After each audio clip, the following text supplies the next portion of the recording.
Bad days. We all have bad days, but how bad can a day be?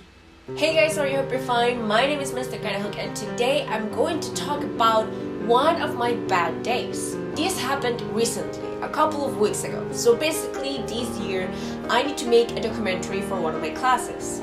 The documentary that I'm doing, it's about water pollution. And I'm not going to say any names or any organizations or anything, but one day I had to go and interview an interviewee so their interview could appear in my documentary. So my crew is conformed by 4 people. Me, the director, my cinematographer, my sound person, and my editor. My editor doesn't like being on set, so by the time she's editing, everything is a surprise and she can look at it with fresh eyes. So that leaves us with 3 people in my crew. So my crew and I, my cinematographer, sound person, and I, were supposed to go to this place, interview the interviewee, and get some footage from the place we're supposed to be at. After sending several emails and establishing a good relationship with the interviewee and a person that, let's say, was our common...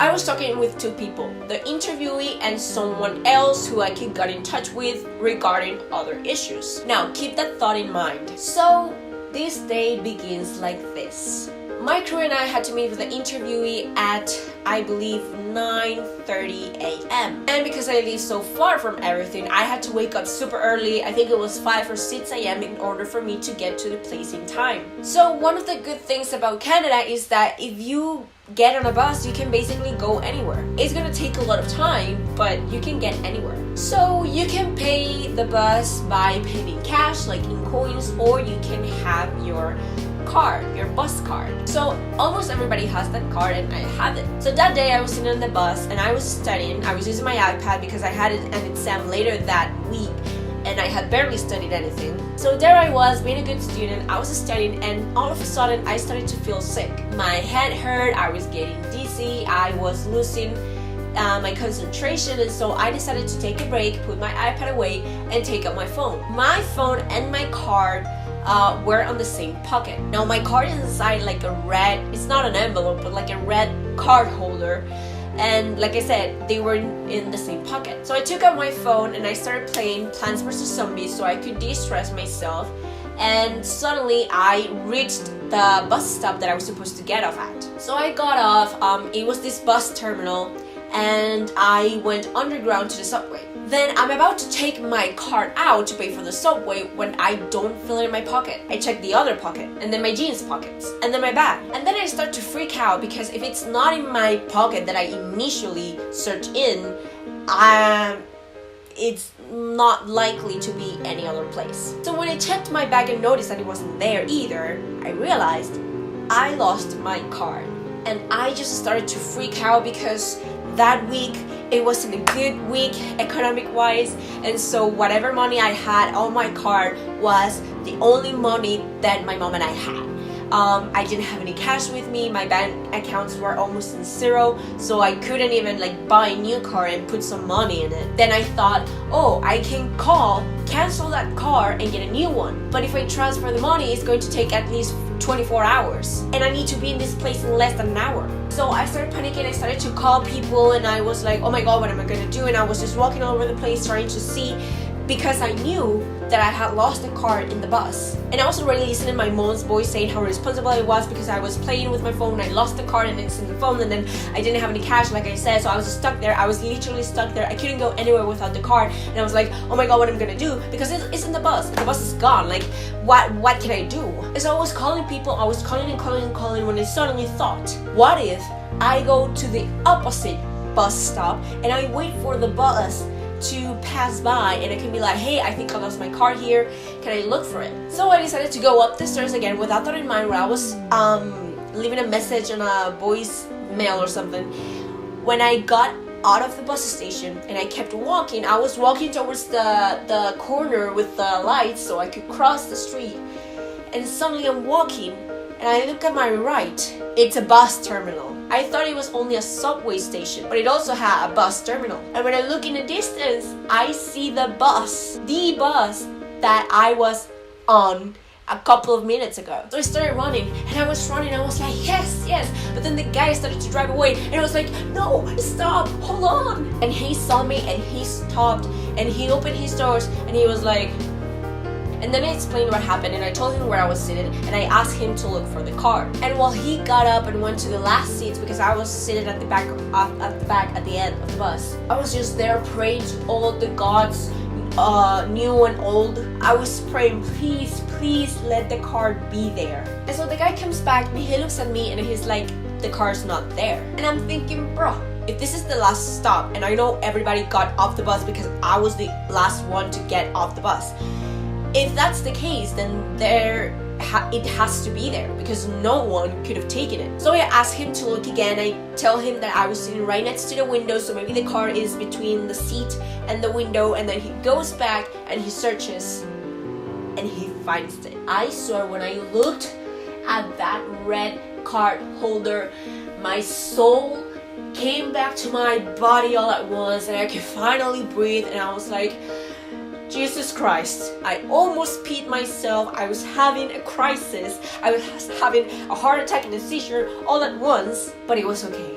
So he gave me the car. I thanked him like I almost promised him my firstborn child. He's not Rumpelstiltskin though. But anyway, I thanked him, and then I went back to the subway, and then I got to the place that I was supposed to be at. And I was around 8:30. And I emailed the interviewee, and I said, hey, no pressure, but I'm sitting at this cafe near the place that you told me. And so when it was 9, he replied, oh, okay, see you at 9:30. And I was the only one there. My crew wasn't there. And then when it was 9:30, I started to walk towards the place this guy told me to meet him. The thing is, he sent me a map with the spot that we were supposed to meet at. But in my defense, that map,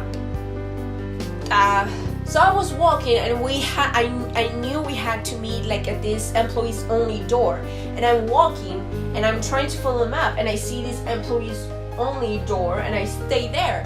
And I stay there, and so my cinematographer calls me, and she's like, hey, I'm gonna be there in 5 minutes. And it was already 9:30, and I said, okay, 5 minutes, it's okay, it's only 5 minutes. So I was waiting, and then the guy sends me an email, and he's like, we were supposed to meet at 9:30, where are you? And I said, I think I'm in the spot you told me.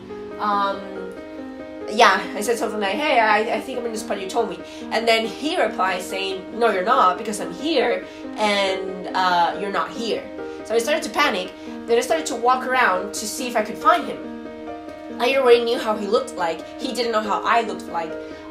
So I was looking for him, but I couldn't find anyone because it was so early. There was almost no one in sight.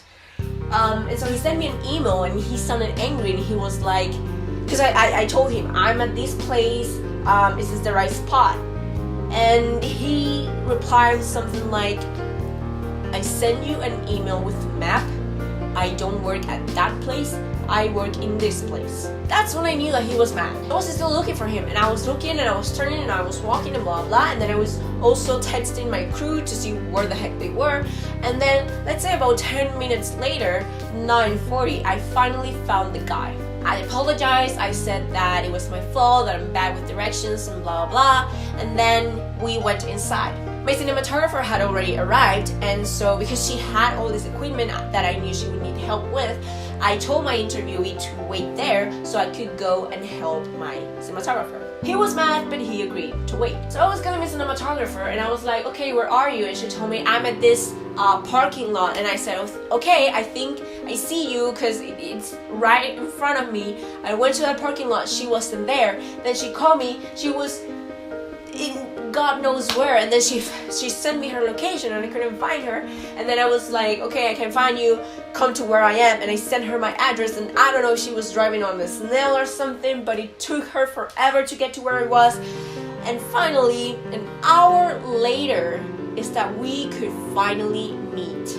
And during this hour, I was stressing the heck out because I knew that my interview was already mad at me, and it was only like I I was only 10 minutes late. Imagine how mad he was after an hour. So while I was waiting for my cinematographer, I was in this spot.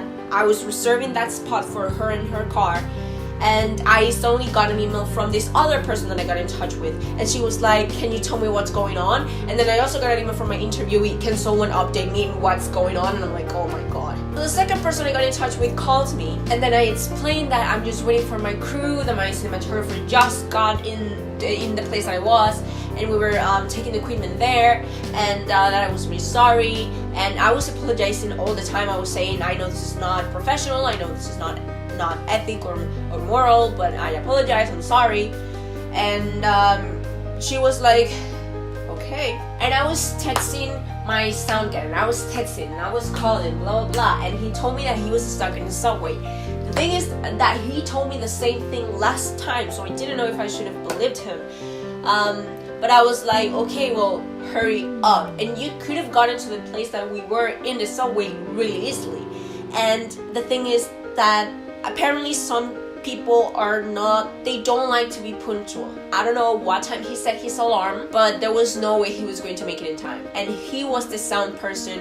My cinematographer and I didn't know anything about the equipment that he used. So my cinematographer and I parked a little far from the place where we were, and we had to carry all this equipment from her car, then cross the street, not in the crossing sign, let me tell you that, and then we had to get to the place where we were. And the equipment is heavy, so it didn't take us that long, but I was trying to rush things. So by the time we got all the equipment inside, the guy was not there. There was just some random people guarding my stuff and the equipment that we were leaving with him. And then suddenly my sound guy wasn't answering my calls or my texts, so my cinematographer and I decided to start an interview. The guy was mad. He was really, really mad.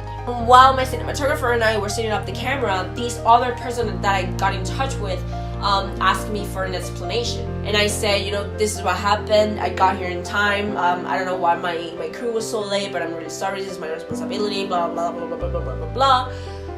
I'm really sorry. And so she said that she understood. She didn't look mad, but then suddenly she told me that they were really busy that day, and that the footage that I wanted to get from the place, I would have to reschedule that, because one of their conditions is that while my crew and I are getting the footage, an employee has to be with us. So she said that because they were so busy, no employee could be with us, and thus we couldn't record anything. And I understood. I asked her what was the best time for us to go again, and she told me she would let me know later in the week, but that we would have to carry just one camera because we had a lot of stuff. She said only one camera and only for an hour. And I agreed. I was like, yes, for the other material we would just, sorry. And I agreed. I said, yes, for the footage that we want to get, we're only going to have one camera, and 1 hour is short, but we're going to have to make it work. So yes, please let me know when we can come again. Back to the interview. An interview that was supposed to last an hour and a half, 2 hours, ended up being just a 30-minute interview. I don't know how I did it, but I asked all my questions and he answered them all. They were really good answers. He answered the way I wanted, and he gave a lot of information, which is really good for a documentary. At the end of the day, my sound guy showed up once we were done. Once we have wrapped and we were taking the equipment upstairs to get it into my cinematographer's car, he finally appeared. I had to record an interview on my phone to have it as a backup sound. Once the interview was done and my cinematographer and I were putting the equipment away, the interviewee said, you know what, we also give filmmaking classes here at this place. And I said, oh yeah. And he said, yeah, and one of the things that we drill into our students' minds is that you always need to be on time. Why don't you kill me right now? Stab me, shoot me, do whatever you want, but please stop. He said, because if you're early, then you will save a lot of time, you won't make your interviewee mad, and you won't be stressing. Once again, I apologized, and he said, no, I know you were in time, and I'm sorry, but I feel like in your interview I answered in an angry way, so I'm sorry if you can't use that material. And I was like, yeah, I could tell that you were angry. But I told him that he had answered well and that I could use it. So once the interview was done, my crew and I, because we were finally all together, we decided to leave. And I wrote an email apologizing to both the person that I got in touch with and the interviewee. I said, I apologize once again for what happened. This is not professional. It's my fault. Blah blah blah blah.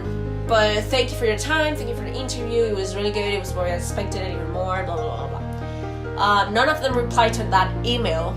So there's that. And a couple of weeks later, like a week or two later, I decided to send an email to the person that I got in touch with, asking her when was the best time for my crew and I to go to get the material that we still needed. She said that we couldn't go.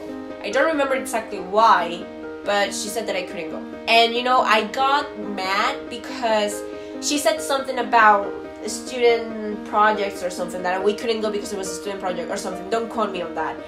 And I got upset because we established a relationship. We had shared several emails. They all knew we were students, and she had promised this material, and now we were not going to get it. And the worst thing of all is that it's not my fault, it's my crew's, because they were late and they made us, especially me, look very bad. So now we can't go to that place. I mean, we could still go, but we're not going to be like warmly welcomed or anything. So once the day was done, we took the equipment back to our university. We left it at a friend's place, and then the next day I had to go and drop it off at the place of the equipment. And then I decided to go downtown Toronto and do some, I needed to do some stuff, and I was just like talking with my friends. I was venting, I was telling them what had happened. And the day was almost done, so I decided to go to the mall and spend the time there to just relax. Suddenly, I need to go pee-pee, and I go to the bathroom. On my way to the bathroom, I see that 4 security guards go towards the same hallway that I was going. And I said, well, okay, the guy's bathroom is right next to the girls' bathroom, so they all want to go together. Okay, who am I to judge? But when I go into the woman's bathroom, I realize that the 4 guards are inside the woman's bathroom. And I'm like, holy sh! Apparently the cleaning lady was supposed to clean the stalls, but there was this one person that wouldn't leave the stall. So apparently she had called security, and security were trying to get the woman out of the stall. And the woman was like giving like weird answers and stuff, and I thought, she's doing drugs. And the security guards thought the same thing. And there were like 2 of the women there, and they also thought the same thing. Even the cleaning lady, we all thought the same thing. And then another lady comes in, and she walks into the situation, and she sees one security guard, and the security guard looks at her, and she's like, I left my phone on that stall. Then the security guard says, okay. He goes and talks to his fellows, and he says, yo, guys, this lady left the phone inside. And they're like, oh my gosh, she's gonna take the phone. They started banging on the woman's bathroom, and I was like, oh my god, this is getting mad. And then the woman finally left, and everybody went inside the stall, and they were looking for the phone, and the phone wasn't there. Then the lady was gone. I looked at her. She didn't look that she was high, but who am I to judge? I'm not an expert. And then she walked away, and then when everybody realized that the phone wasn't there, everybody started chasing the poor woman, and the security guys were running after her, and I was like, oh my god. And they were like, the phone. And the lady was like, I didn't take anything, what are you talking about? And I was like, what a day. I don't know what happened to the lady, to the phone. I don't know what happened. But this is one of those days that, like my friends say, the things that happen to me are things that can only happen to me. They're either really bad or really weird, or a combination of both or none. It's just so me. And this is just one of my many, many bad days. I don't want any bad day to happen again, but if it does, I may make a second video and a third video and a fourth video of it. So that's a wrap, everybody. Thank you so much for watching this video, and I hope I get to see you guys soon. Bye!